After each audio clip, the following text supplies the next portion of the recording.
Okay guys, so I'm planning a few wee patterns for a friend, and this is one that has been requested. This is the Logie Wing #1. There is a feather wing version, and the pattern, it's from the River Dee. I think it was first tied by a gentleman called Mr. Brown. And it's used on, it's a low water fly, but been requested to tie it on a Partridge Patriot double. This is a size 10. The thread I'm going to start off with is a uni thread 801 weight. That's to keep the body as bright as possible. So I'm just going to come in and get the thread started behind the eye of the hook, run on a few turns of thread and remove the waist tag. Now the tag and the rib on the fly is going to be an oval silver tinsel in small, or if you're using a Vanguard's product, it's a size 14. So I'm just going to offer this in underneath the hook, a couple of turns, bring my oval silver tinsel underneath the hook, and then I'm just going to run my thread down, tying this in. I'm going to bring my thread down until I'm in line with the point of the hook. There, let's let the bobbin grow, and then I'm going to come round with 4 turns of the oval silver tinsel to create my tag, and on the last turn bring it up and in between the 2 hooks, come round with a turn to hold, a couple of turns to secure. Now I'm going to keep it underneath and I want to fold it back. I know it seems like a bit of a waste, but it makes for a far stronger fly if you can do this. So just doesn't want to sit at this present time, but we'll take our time here and we'll bring it up. We're no rush. So we'll just fold this back. Don't ever sit down and try and rush when you're fly tying. It doesn't work. You want to take your time, and because you're building a fly. So we've just folded that back. The tail, golden pheasant topping. Just got one here, so it doesn't make it too heavily dressed. So I'm just getting it in the position, pulling it into the length. So how we check. Okay, it's dead on. We'll put in another couple of turns just to tighten up. Now the rear body is the uni floss in bright yellow. So I'm just going to take a length of this off, trim this off the spool. Now you're only looking at this about 1/3 of the body, the bright yellow. So just offer it in, pull it in the length. Before we forget, we'll come in and we'll trim away the excess of the golden pheasant topping, and then we'll run our thread up to where we want the yellow to finish, which is about there. So we'll just run the yellow floss through our fingers, take a nice tight turn onto the tail and the tag. Just want to make sure that I'm neat and I am. And then you just want one turn touching the other. You don't want to be overlapping your floss, you'll create a lumps and bumps. Bring it up to there, follow it across with your thread, 1 turn to hold, another 2 turns will secure. Now that's all you need. You don't need to be going crazy with thread turns, because you'll just create a lump at the back of the fly. The next part of the body, uni floss in red. You could use the Chinese red as a variant and brighten the fly up a bit. This is the original. So I'm just going to come in with another turn, pull it in the length of the body, and then we'll work our thread up, tying in the rest of the cut ends of the topping, feather and the floss, right the whole way right up to there. Now, same again, just like to run the floss through my fingers, make sure I get a nice square tight turn onto the yellow part of the body, and then 1 turn touching the other. You just open the floss up as you go to spread it out. You don't want any lumps and bumps in the body, or try not to have lumps and bumps. That's all we can do, just try, do our best. Come in with a turn to hold, 2 turns to secure. Come in, trim away the excess of the red floss. Then we can bring up a rib, and you're looking 4 turns of the oval silver tinsel onto the body.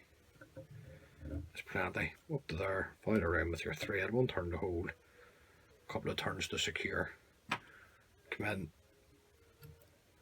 trim away the excess now. The head's black on the fly, so at this stage I'm just going to run the thread down to the eye. And this is uni thread 801 black that I'm using.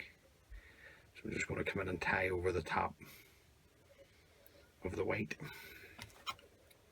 Come in and move the excess, remove the excess of the black thread, and then we'll trim away the white. Okay, so the first part on the wing is just yellow hair, any yellow hair that you have. So this is just yellow Arctic foxtail. So I'm just going to take a wee pinch, trim this away from the tail, and we'll clear out any rubbish at the bottom. Now, we don't want all these guard hairs on it. Don't like to see that on it. So now you just want the Arctic fox to become less the length of their golden pheasant crest feather. So we're just going to hold this on top. We're just going to come around with a pinching loop, then a couple of tight turns just to hold it in place. Okay, then we'll come in with a nice pair of sharp scissors and trim away the excess. On top of that, I'm going to put in brown Arctic foxtail. Same again, just want a nice piece of the brown, just enough to create your wing. Trim that away, just remove all the rubbish and fluff from the bottom. And I'm just going to come in, take away some of the guard hairs. You don't want all the guard hairs in it.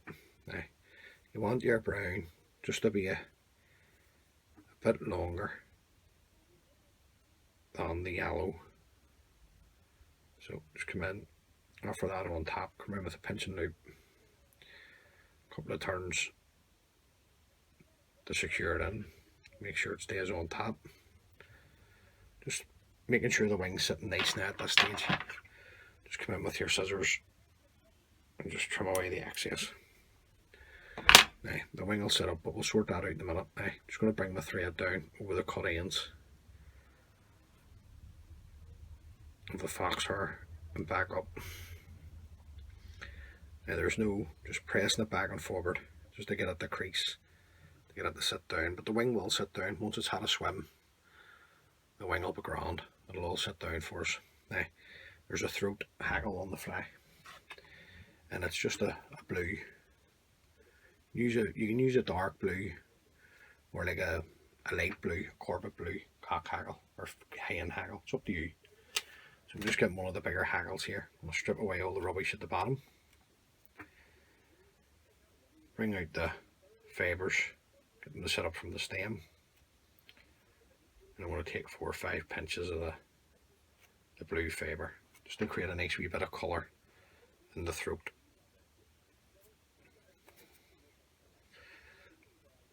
Right, you don't want this coming right the whole way back. Just a wee small pinch into the throat. Around with a pinching loop, a couple of turns to secure. Now, I'm just going to spin it around so I like to spread it out with my nail. Just give it a touch. Just going to come in with a nice pair of sharp scissors and remove the excess. Just trim that away. Then we'll just bring our thread down over the cut ends. What you're going to do now is just to create the head, just to create a nice head on the fly. Right. But that's it. That's the fly done. You could yard flesh into the wing, or you could put jungle cock on the fly, but this is the way that I've been asked to tie it. So keeping the thread tight. Just going to come in with my whip finishing tool and throw in a whip finishing away down. Pull the thread nice and tight, come in, trim away the excess. First coat on the head, super glue. Just on the head, don't want this going anywhere else. We'll just ruin the fly. So we'll just take our time here, right the way right round. And then once that's dry, I'll come in and put on a couple of coats of varnish, just to seal up the head, to stop any of the old moisture bloom coming from the super glue. But there you go, guys. So that's the Logie hair wing pattern. Tie a few up. The boy that I am tying these for, he swears by them, so tie a few up and hopefully they can catch you a few fish.